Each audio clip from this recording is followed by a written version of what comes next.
ఇది కాదు అవదనటానికి ఏది లేదు. దేవుడికి అసాధ్యమైనది ఏది కూడా లేదు, ప్రభుకి అసాధ్యమైనది ఏది కూడా లేదు. అది ప్రతి ఒక్కరు కూడా తెలుసుకోవాలి. ఎందుకంటే నీ ఇంటిలో చీకటి పోగొట్టుకునే శక్తి ఎవరికి ఉంది? నీకు మాత్రం ఉంది. మొన్న ఒక వచ్చింది ఎక్కడి నుంచి, లంకల నుండి.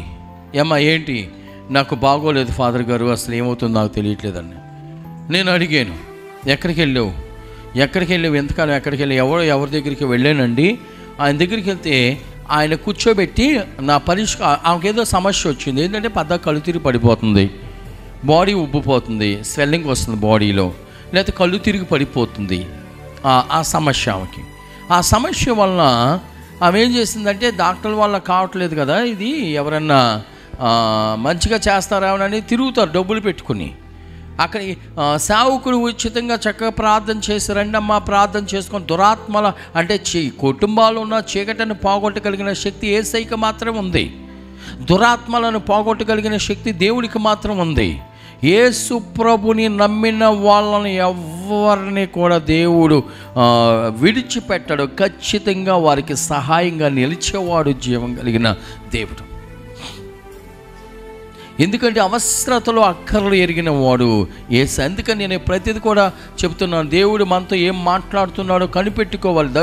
దేవుడు నిన్ను ఏం చేయమంటున్నాడో అది నువ్వు తెలుసుకోవాలి. దేవుడు నిన్ను ఎటు వెళ్ళమంటున్నాడో అటు వెళ్ళటానికి నువ్వు ప్రయత్నం చేయాలి. దేవుడు నీతో ఏం మాట్లాడుతున్నాడో నీకు చూపించే మార్గాలు ఏంటో నువ్వు తెలుసుకోవాలి. ఖచ్చితంగా దేవుడు ఖచ్చితంగా మనకి సహాయం చేస్తాడు. ఆమెను అడిగే 2 రోజుల క్రితం వచ్చింది, నా దగ్గర మొన్నటి వరకు ఉంది, సోమవారం వెళ్ళిపోయింది. ఏంటమ్మా అంటే, ఎక్కడికి వెళ్ళానండి, ప్రార్థనే అనుకున్నాను, వెళ్తే ఆడు ఏం చేశాడు అంటే, ఆమెను కూర్చోబెట్టి ముగ్గేసి నిమ్మకాయలు ఎట్లా తిప్పుతారు ఏమో మరి, నిమ్మకాయలు ఎలా తీస్తారు, ఇలా ఇలా ఇలా పెడతారా, అంతేనా లేకపోతే ఎట్లా తిప్పుతారా? తిప్పేసి 4 నిమ్మకాయలు ఆడి పాడేస్తాడు. నిమ్మకాయ అంతా 5 రూపాయలు, 2 రూపాయలు, 3 రూపాయలు, ఎవరి దగ్గర 7,000 రూపాయలు తినేసాడు వాడు. మళ్ళీ చెరగ తీసి పడింది ఇక్కడ. ఏంటమ్మా 7,000 తీసుకున్నాడండి. 7,000 తీసుకుని నిమ్మకాయలు తూర్చి ముగ్గేసి ముగ్గులో కూర్చోబెట్టి మళ్ళీ ప్రార్థన వంక ఒకటి తగ్గిందంటే ఇంకెక్కువైంది అంద. మరి ఎక్కువ ఏమవుతుంది మరి, తెలియకెళ్ళావు. తెలిసిన తర్వాత పరుగు తీసుకురావాలి అక్కడ నుండి. యేసు ప్రభు అండి మన సమస్యకు పరిష్కారం, జీవం కలిగిన దేవుడు. వాడ బద్దలైపోయింది, మొక్కలైపోయింది. ఎవరో పునీత పౌలు గారు వాడలో ప్రయాణం చేస్తున్నప్పుడు సముద్రంలో ప్రయాణం, ఓడ మీద సముద్రంలో ప్రయాణం చేస్తున్నప్పుడు మొక్కలైపోయింది ఓడ, పడవ. ఒడ్డుకి చేర్చగలిగిన వాళ్ళు ఎవరమ్మా? దేవుడు. అమ్మా నేను మీ అందరికి ఒక ప్రశ్న వేస్తాను, మీరు సమాధానం చెప్పండి. మీ ఇంట్లో వచ్చిన శోధన, ఏదైనా రోగం కానివ్వండి, ఆర్థిక సమస్యలు కానివ్వండి, లేకపోతే భర్త వలన కానీ, పిల్లల వల్ల కానీ, భార్య వల్ల కానీ వచ్చిందనుకో, నువ్వు ఎంతవరకే దాన్ని తొలగించుకోవటానికి ఎంతవరకు నువ్వు ప్రయత్నం చేసావు చెప్పండి. ఇప్పుడు ఒక అమ్మ వచ్చి మా అమ్మ ఎవరినో ప్రేమించింది ఫాదర్ గారు, ఆడు మంచోడు కాదు,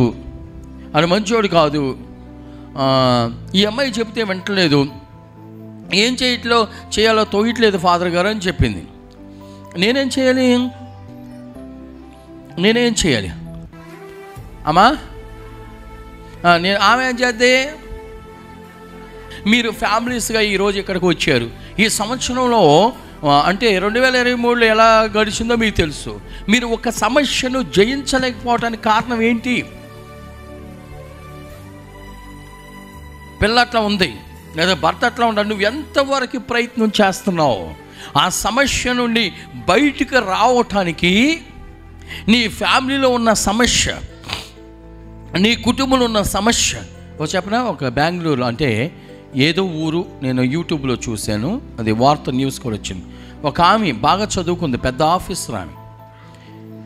కొడుకుని చంపేసి సూట్ కేసులో పెట్టేసుకుని కారులో ఫ్లైట్లో వెళ్ళమని చెప్తే ఎవరు ఫ్లైట్లో వెళ్ళలేదు, నేను అర్జెంటుగా బెంగళూరు వేరే చోటుకి వెళ్ళాలని బిడ్డను చంపేసేసి సూట్ కేసులో పెట్టేసుకుని కారులో ఎక్కించుకుని వెళ్ళిపోతూ ఉందన్నమాట. కిరాయి కట్టుకుంది, తీసుకుని వెళ్తూ ఉంది. ఎట్లాగో దొరికింది మధ్యలో. అందరూ అంటే అపార్ట్మెంట్ వాళ్ళు ఉండాలి, ఈ తల్లి పిల్లోడు ఉండాలి కదా, చిన్న పిల్లోడు. ఈ ఒకటే సూట్ కేసు వేసుకుని వెళ్తుంది అంటే ఈ పిల్లోడు ఎక్కడ ఉన్నాడు అని డౌట్ వచ్చింది ఆ చుట్టుపక్కల ఉన్న వాళ్ళకి. ఏమైతే ప్రయాణమై బయలుదేరి వెళ్ళిపోతుంది వేరే ప్లేస్కి. ఒక ప్రాంతం నుంచి ఏం చేసింది, పిల్లోని చంపేసి దాని ఆ పిల్లోని సూట్ కేసులో పెట్టేసుకుని, అంటే చిన్న పిల్లోడు అన్నమాట ఆయన. జరిగింది, ఈ మధ్యలో జరిగింది. అంటే లోక జ్ఞానం ఎందుకు పనిచేస్తుందమ్మా మనకి? ఇది గుణవతైన స్త్రీ దొరుకుతారు, ఆమె ముత్యముల కంటే విలువైనది. ఆ కుటుంబానికి ఏం సరి చేసుకోవాలో సరి చేసుకుంటుంది, కుటుంబానికి ఏం పట్టుకోవాలో పట్టుకుంటుంది, కుటుంబానికి ఏం ఏర్పాటు చేసుకోవాలో ఏర్పాటు చేసుకుంటుంది. నేను చెప్పేది ఏంటంటే ఈరోజు మీ అందరితో ప్రభు మాట్లాడేదంటే, నీకు వచ్చిన సమస్య కోసం నువ్వు ఎంతగా ప్రయత్నం చేస్తున్నావు దాని నుంచి బయటికి రావటానికి. భర్త చెడు తిరుగులు తిరుగుతున్నాడు, భర్తతో పోట్లాడే రోజు వచ్చి సాయంత్రం వచ్చేసరికి ఆడ ఇంట్లోకి రాగానే నువ్వు ఆ అమ్మాయితో తిరిగి ఈ అమ్మాయితో తిరిగావు, తాగుతున్నావు అని మీ ఇద్దరు గొడవ పడితే సమస్య పరిష్కారం ఏర్పడద్దా? లేకపోతే భార్యతో గొడవ పడితే పరిష్కారం ఏర్పడద్దా? అంటే నేను అడగొద్దు అన్నో, అడగాలి. అడగకుండా ఎలా ఉంటావు? అడుగుతావు. ఎందుకంటే నీ హృదయంలో బాధ అడగాలనిపిస్తుంది, అడుగుతావు. అంతటితోనే ఆ సమస్య పరిష్కారమా? నువ్వు అడిగినంత మాత్రం నీ భర్త మారిపోతాడా? నువ్వు అడిగినంత మాత్రం నీ భార్య మారిపోద్దా? నేను అడిగితేనే మారతలేదు ఒక్కొక్కడు.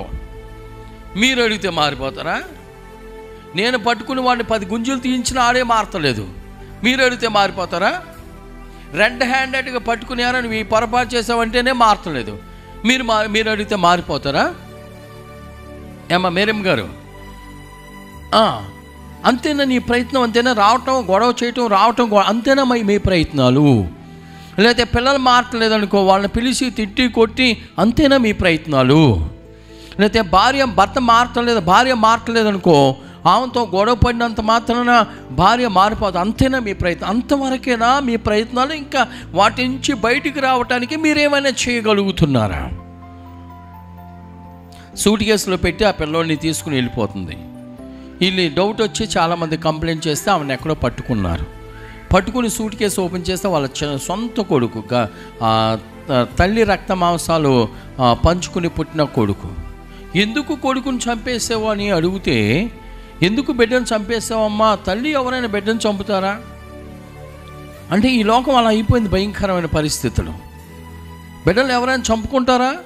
ఎవరు చంపుకోరు. ఎంత కష్టం వచ్చినా తనైనా చచ్చిపోద్దు కానీ బిడ్డలు మాత్రం చంపుకోదు.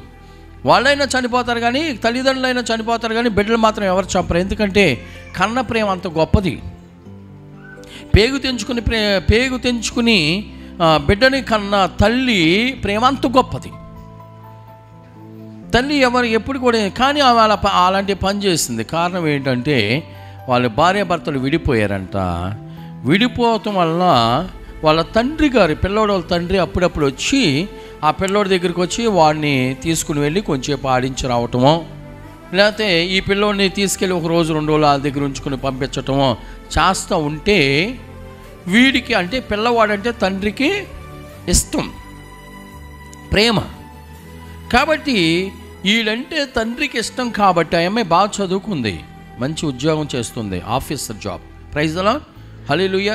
నేను చెప్పే మాటలు మీరు వినాలి. నేను ఫస్ట్ పాయింట్ ఏంటి మీతో చెప్తున్నాను అంటే, దేవుడు మనతో మాట్లాడుతూ, చూడండి బైబిల్లో ఎంతమంది అలా లేరు అంటే, బైబిల్లో మనం చూసుకుంటే ఎంతమంది వారికి వచ్చిన కష్టాల నుంచి బయటపడ్డారు.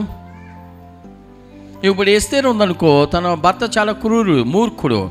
నువ్వు నన్ను ఎందుకు చేసుకున్నావు? నువ్వు నేనేమో చేసుకోమన్నా, అందరితో పాటు నేను వచ్చాను లైన్లో, అందరిని పెళ్లి చూపులు చూస్తున్నావు, నన్ను కూడా చూస్తున్నావు. నువ్వే కదా ఇష్టపడి నన్ను పెళ్లి చేసుకున్నది, నువ్వే కదా నా మెడలో దండేసి నన్ను భార్యగా చేసుకున్నది.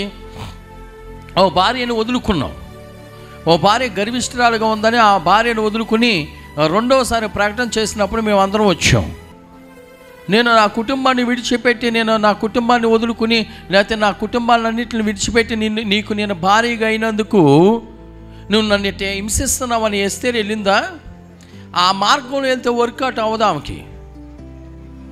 భర్తను ఎదిరించి భర్తతో పోట్లాడి వెళ్ళే మార్గం, ఆ మార్గంలో ఆమె వెళ్ళిందనుకో, ఆమె కార్యాలు జరగవు. తెలుసు, ఎందుకంటే అవసరమైతే ఏమైనా చంపేస్తాడు రాజు. అవసరం అంత అధికారం ఉంది ఆయనకి. అంత అధికారం ఉంది ఆయనకి, అంత అధికారం. కొంతమంది మగవాళ్ళు ఏం చేస్తారంటే భార్య మంచితనాన్ని అలుసుగా తీసుకుని విర్రవీగే భర్తలు చాలామంది ఉన్నారు. భర్త మంచితనాన్ని చూసుకుని విర్రవీగే భార్యలు కూడా చాలామంది ఉన్నారు. మనం అలాంటి దేవుడు చెప్పేది అది కాదు, యేసయ్య చెప్పేది అది కాదు, జీవం కలిగిన దేవుడు చెప్పేది అది కాదు. నువ్వు యేసు ప్రభు అంటే ఏమంటున్నాడు కొరింథీయులకు రాసిన లేఖలో 13వ అధ్యాయంలో దేవుడు ఏమన్నాడు, నువ్వెన్ని చేసినా ఏం చేసినా ప్రేమ లేని వాడివైతే నువ్వు వ్యర్థుడివి. ప్రేమ లేని వాడివైతే నువ్వు వ్యర్థుడివి. ప్రేమ కావాలి, నీ హృదయాన్ని సరిచేసుకోవాలి. ప్రతి ఒక్కరు కూడా తెలుసుకోవాలి. అందుకని నీకొచ్చిన సమస్యను నువ్వు ఎలా ఎదుర్కోగలుగుతున్నావు, నీకొచ్చిన ఆటంకాలను నువ్వు ఎలా ఎదుర్కోగలుగుతున్నావు. ప్రైజ్ ది లార్డ్, హల్లెలూయా. నిద్రపోయి గట్టి క్లాప్స్ కొట్టండి, మీరు కొట్టరు. ప్రైజ్ ది లార్డ్, హల్లెలూయా, హల్లెలూయా, హల్లెలూయా. దేవుడు మాట్లాడే మాట ఈరోజు ఎస్తేరు లైఫ్ ఏంటంటే, నేను ఈ మార్గంలో వెళ్తే నా భర్తను నేను జయించలేను, ఈ మార్గంలో వెళ్తే నా భర్తను నేను జయించను. కానీ ఎవరేమి శారా అనుకుంది, ఈ మార్గంలో వెళ్తేనే నా కుటుంబంలో శాంతి కలుగుద్ది. ఏ మార్గం అది అమ్మా? ఈ ఎస్తేరేమో ఈ మార్గంలో వెళ్తేనే నా భర్తను నేను మార్చగలను. ఏ మార్గం అదే? ప్రార్థన జీవితం. శరీరాన్ని నలగొట్టుకుని ఉపవాసం ఉండి మనుషులపైన ఆధారపడకుండా, వ్యక్తులపైన ఆధారపడకుండా నా భర్తను మార్చగలిగిన శక్తి నాకు కానీ, నా చుట్టుపక్కల ఉన్న వారికి కానీ, నా బాబాయ్ వాళ్ళ బాబాయ్ మొర్దెకై కానీ ఎవరికి శక్తి లేదు. ఎవరు మార్చగలరు? జీవము కలిగిన దేవుడు. అందుకని నా సమస్యకు పరిష్కారము ఏంటి? ప్రార్థన. నీ సమస్యకు పరిష్కారం. ఒకవేళ నీ కొడుకు వచ్చి నేను తిడుతున్నాడు అనుకోమ్మా, ఎరా నేను తల్లిని తిడతావారా నీ పెడ కొట్టావు, మళ్ళీ వాడు మార్పు రానోడు మళ్ళీ వచ్చి తిడతాడు, మళ్ళీ వచ్చి అంటాడు. ఇంకా వాడిని మార్చగలిగిన మార్గం ఏంటి? ఈ అమ్మాయి ఎన్నుకుంది ఎవరిని? పిల్లోని చంపేసిన అమ్మాయి. వీడంటే వాళ్ళ నాన్నకి ఇష్టం కాబట్టి వాళ్ళ నాన్న ఇబ్బంది పెట్టాలంటే ఏం చేయాలి? వీడిని చంపేయాలి. అది ఎక్కడ మార్గం అండి? ఆ నాన్న ఇబ్బంది పెట్టాలి అంటే, ఎందుకంటే ఇవి భార్యాభర్తలు విడిపోయారు, కొడుకు మధ్యలో ఉన్నారు. కొడుకు అంటే తండ్రికి ఇష్టం. పద్దాక కొడుకు దగ్గరికి వస్తున్నాడు, కొడుకుని తీసుకెళ్తున్నాడు, ముద్దాడుతున్నాడు, మళ్ళీ తీసుకొచ్చి వాళ్ళ అమ్మ దగ్గర వదిలేసి వెళ్ళిపోతున్నాడు. భర్త మీద కోపం, వీడినెట్టయినా నేను బాధించాలి, వీడినెట్టయినా ఇబ్బంది పెట్టాలి, వీడినెట్టయినా నేను ఏదో ఒక విధంగా వీడిని కురంగదీయాలనుకుంది. ఏం చేసింది? కొడుకుని చంపేస్తుంది. ఏం పగమ్మ ఇది? చదువుకుందే, జ్ఞానవంతురాలు, జ్ఞానం అనరు దాన్ని. అన్నీ ఉన్నాయి, పెద్ద ఉద్యోగం, పెద్ద ఆఫీసర్, చివరికి కొడుకుని చంపుకుంది. ఎందుకు? భర్త మీద కోపంతో. చూడండి, అట్లా అది సరైన మార్గమా? భర్త మీద కక్ష తీర్చుకోవటానికి సరైన మార్గమా? భర్త మీద కోపం తీర్చుకోవటానికి అది సరైన మార్గం అండి?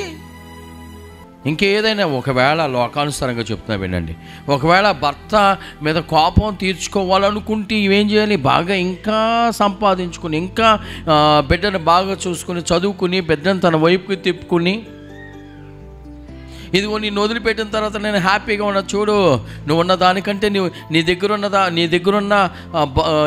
ఉన్నప్పుడు కంటే ఇప్పుడు నేను ఎంత ఉన్నతమైన స్థితిలో ఉన్నాను చూడాలి. ఆ విధంగా ఏమైనా తృప్తి పొందాలి. కానీ భర్తను వదిలిపెట్టి ఉండమాట నేను చెప్తున్నా. అంటే భర్తని దిగజార్చటానికి, భర్తని హింసించటానికి బిడ్డను చంపుకుంటారండి. అది మార్గమా? అది సరైన మార్గం అంటే కాదు. సరైన మార్గం కొంతమంది భార్యాభర్తలు కొట్లాడుకుని పిల్లల్ని తీసుకెళ్ళి అక్కడ పడేసేస్తాను, నేను పాలు ఇవ్వడానికని. ఏమ్మా ఇవ్వమ్మా పాలు ఇవ్వండి అని పక్కన నేనెవనో ఇచ్చుకోమని ఆయన్ని ఆడేస్తాడు పాలు. ఏమ్మా వాడేస్తాడు పాలు, ఇచ్చుకోమను అంటే భర్త మీద కోపంతో పిల్లల్ని తీసుకెళ్ళి అక్కడ గిరట్టేస్తారు. అది మార్గమా? అందుకని నీ సమస్యలు క్లియర్ అవ్వటానికి నీకున్న బాధలు క్లియర్, ఏ మార్గంలో వెళితే నీ కుటుంబంలో ఉన్న సమస్యలు క్లియర్ అవుతాయో ఆ మార్గంలో.